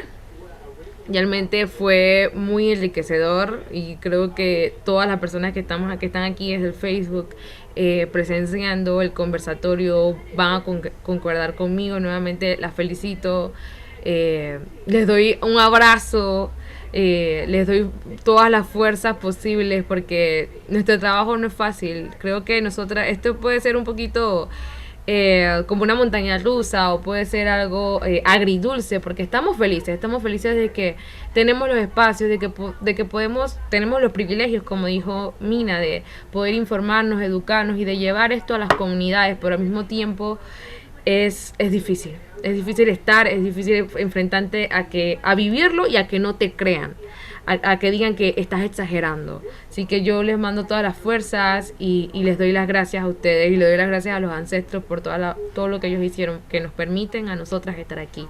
Así que muy buenas noches, gracias nuevamente. Creo que no puedo parar de darles gracias por todo el trabajo que realizan, y seguimos en la lucha, porque como dijo la señora Cecilia, esto no ha acabado.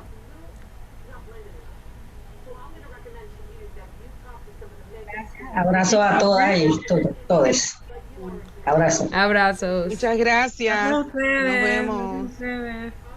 Chao. Éxito. Hasta pronto.